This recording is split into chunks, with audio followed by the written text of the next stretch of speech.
Que ce soit pour améliorer notre santé dentaire ou simplement pour se rafraîchir la laine, plusieurs personnes utilisent un rince-bouche.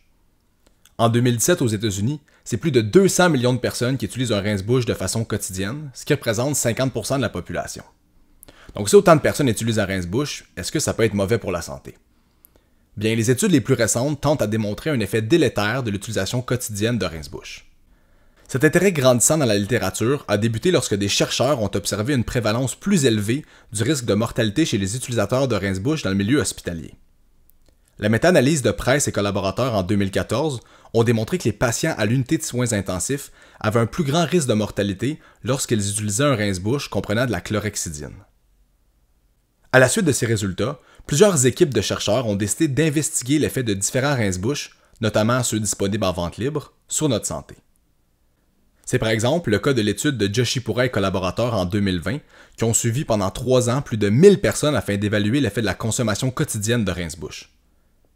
Les auteurs ont démontré que les individus utilisant du rince-bouche 2 fois par jour avaient un risque relatif plus élevé de développer de l'hypertension artérielle comparativement aux personnes qui n'en prenaient pas. Cette association demeure toujours significative même lorsqu'elles ont ajouté l'âge, le sexe, la consommation de tabac et d'alcool, la circonférence de taille et la présence de diabète ainsi que certaines médications au modèle statistique. Évidemment, avant de tirer toute conclusion, des études ayant un niveau de preuve supérieur, tels que des essais contrôlés randomisés, doivent être menés. C'est exactement ce qu'ont fait Bondono et collaborateurs. Ceux-ci ont randomisé 15 hommes et femmes ayant de l'hypertension dans un devis chassé-croisé. Ces derniers ont effectué 2 conditions.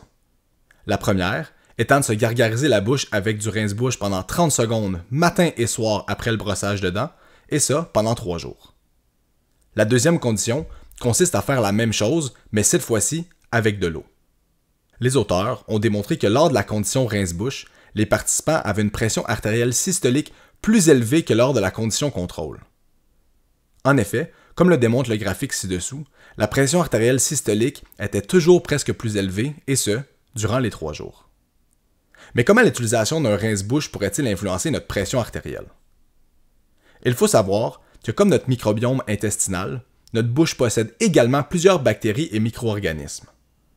Ce microbiome buccal est essentiel dans plusieurs voies de signalisation, comme celle du nitrate, nitrite, NO. Brièvement, notre corps produit naturellement des nitrates que l'on retrouve notamment dans la salive et qu'on peut également retrouver dans notre alimentation, par exemple dans les betteraves. Habituellement, en situation normale, une bonne quantité de nitrate sera directement transformée en nitrite dans la bouche grâce à certaines enzymes de notre microbiome buccal. Une fois dans la circulation sanguine et dans les tissus, les nitrites seront convertis en monoxyde d'azote, connu pour ses propriétés vasodilatatrices. La vasodilatation est en fait le relâchement des vaisseaux sanguins, diminuant du fait même notre pression artérielle. Donc pour résumer, l'utilisation d'un rince-bouche viendrait détruire notre microbiome buccal, ne permettant pas la conversion des nitrates en nitrite et diminuant du fait même la production du monoxyde d'azote. Ultimement, cette diminution du monoxyde d'azote viendrait inhiber la vasodilatation, ce qui résulterait en une augmentation de la pression artérielle.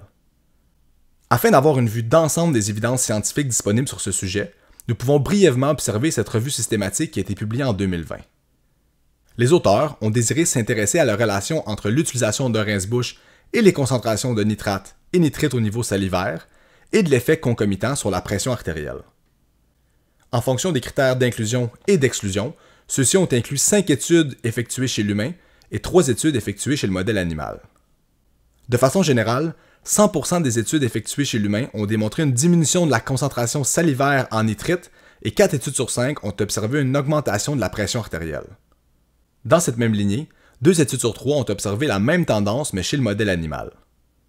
Il est donc possible de constater que la majorité des études scientifiques tendent à démontrer un effet délétère de l'utilisation du rince-bouche sur la pression artérielle. En plus de l'hypertension artérielle, certains chercheurs ont démontré l'augmentation du risque de développer le diabète de type 2. Une étude publiée en 2017 a mis de l'avant que chez les utilisateurs de rince-bouche, notamment ceux qui l'utilisaient 2 fois par jour ou plus, avaient 50% plus de risque de développer le diabète de type 2 comparativement aux non-utilisateurs.